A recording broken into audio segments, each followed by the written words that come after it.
Hello, everybody, and welcome into the Mountaineer Postgame Show. West Virginia handed its first loss of the Ross Hodge era, falling to Clemson 70-67 in a heartbreaker in the Shriners Children's Charleston Classic down there in Charleston, South Carolina. A game West Virginia led much of the way for, actually led 26 minutes and 38 seconds of this one.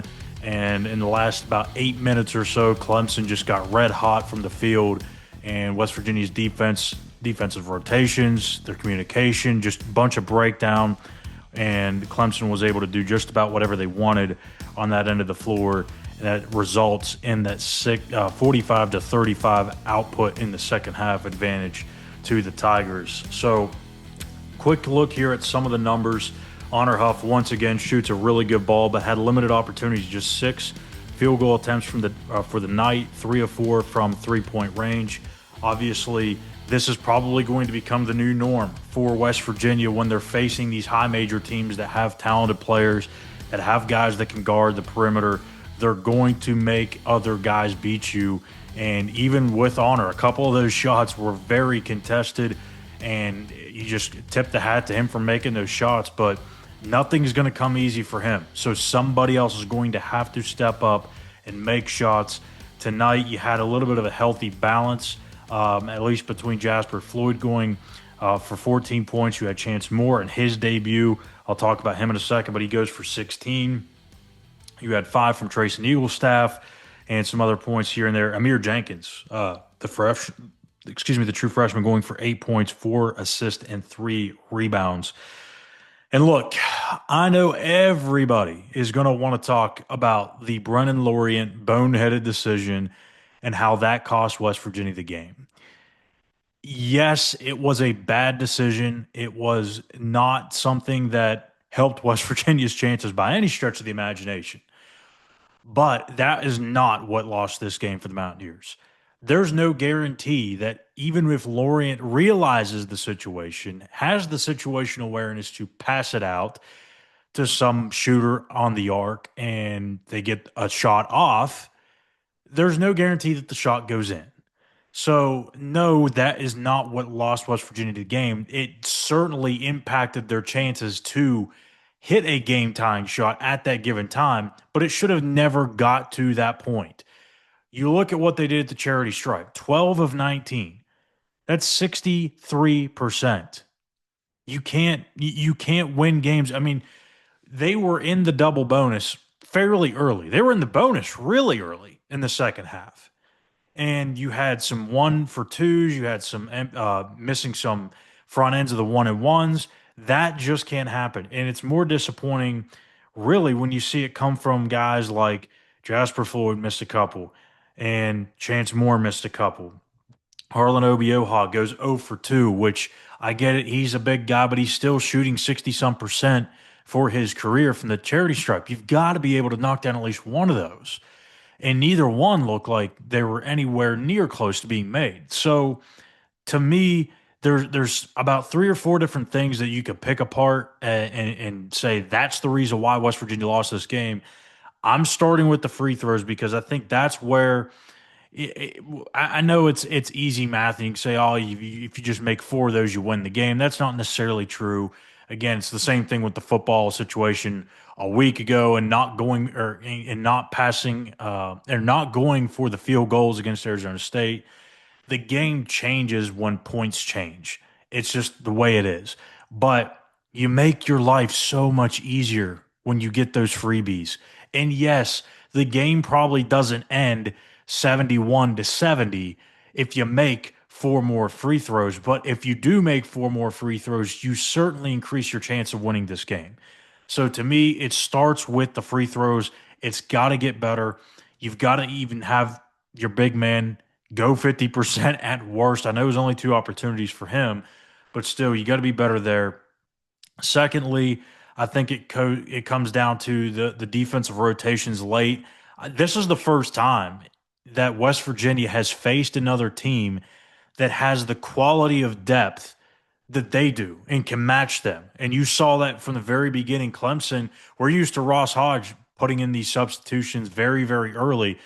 Brad Brownell's putting in a whole hockey lineup doing the whole hockey lineup change within the first 3 or 4 minutes of the game. And they just did that all night long, constantly summing guys in. We knew about their depth going into this one. That was a concern. Their size was a concern, and both ended up hurting the Mountaineers. Obioha, a non factor offensively, no points, 0 for 4.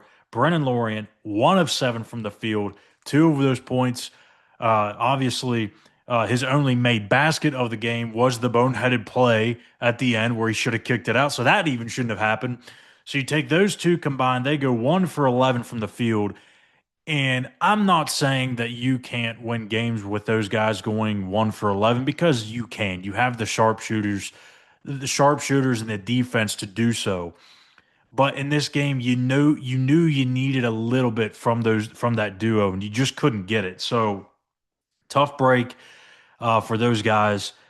Trace and Eagle staff again. I don't know. I mean, it's gonna happen at some point. I feel like a broken record, and at some point, I'm gonna say this is what we were expecting. This is what we thought when he came here initially, and it just hasn't happened. I thought early on when he made that first 3-point shot, and then he got an easy bucket off an offensive rebound. I thought, okay, maybe this is going to be the night for him. And then he follows that up with a couple of air balls, some really wildly missed shots, just in his head right now. Even the short to mid range jumper that he had, where it was pretty much uncontested, and he just still overshot it, put too much sauce on it.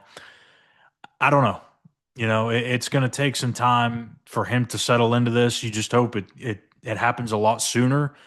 We're now 6 games into this thing, and you don't want to have the situation occur where you get to the end of February and he's just now starting to figure it out. He needs to get this thing going sooner than later.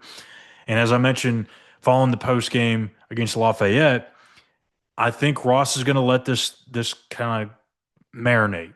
Let this go, see what happens, and if he doesn't shoot out of this funk sooner than later, then we will probably see a change to the starting lineup where Chance Moore is inserted. And speaking of which, holy moly, what a night for him in his debut. Active as all hell, 6 of 12 from the field, 2 of 3 from 3-point range, gets you 5 boards, gets you an assists, play really well defensively, I thought. And the one thing that everyone's going to take away from this game is, of course, his ability to pressure the rim, because that was what was clearly lacking with this group through the first 5 games. And he is as advertised there.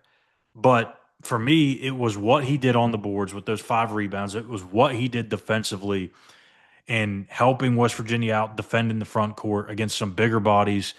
And obviously, he didn't win every battle, but he held his own weight down there. I thought he did what he could to make things a little bit more challenging for that group, and just played well. I really expected some rust in this game from him, and it just was never the case. Was very aware of the situation. You even go to the end of the first half, like, yeah, it's a great play, it's a great steal to make the baskets even better. Probably a little bit lucky there, but to still have the awareness to realize, hey, if I do get a steal, I got to get this thing up off my fingers pretty quick because that thing is going to be buzzing here soon. And just that situational awareness came in big for him there. Obviously, you would have liked to see it at the end with Brennan Lorient. Again, I'll harp on it and I'll die on this hill. It was not what lost the game. It was certainly a part in losing the game, but not the part. I expect a much better performance out of Brennan Lorient on Sunday, regardless of who they play. I think he just felt it just from the very beginning felt like he was out of sync and he was taken out of the game. He wasn't used to the physicality and the length and the size that Clemson had, and it really bothered him. And I think it even bothered Harlan Obioha as well. Not the end of the world. Obviously, it's one loss. It's the first loss of the season.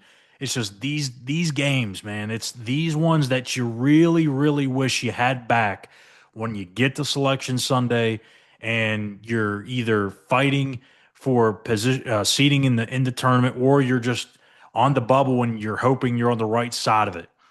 these games, when you lead for 26 plus minutes, 26 minutes and 38 seconds to be exact, oh, those are the ones you want back. Those are the ones you want to win and hold on to, especially when you had a double digit lead in the second half. You got to finish those games out. But like Ross Hodge said very nicely in the postgame, this is his first opportunity with this group to go through a new experience or another experience, and that is bouncing back. How does this team respond when they have a little bit of adversity? You're going to face it at some point. You're not going to run the table and go undefeated. So obviously, you didn't want it to have it happen here in a game that you led for so much for and had a big lead in.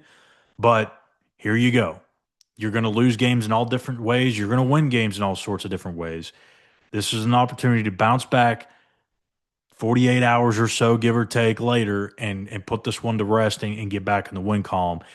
I said going into this tournament, if you go 1-1, I think that's okay. You know, you still have a very tough schedule. Obviously, in the Big 12, you got some tough opponents still in the non-conference.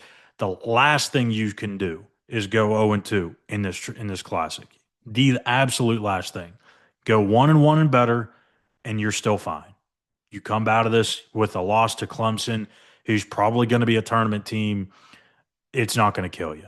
It's not. It's just the fact that you had it so close. You had it right there in your hands, and it just slipped through.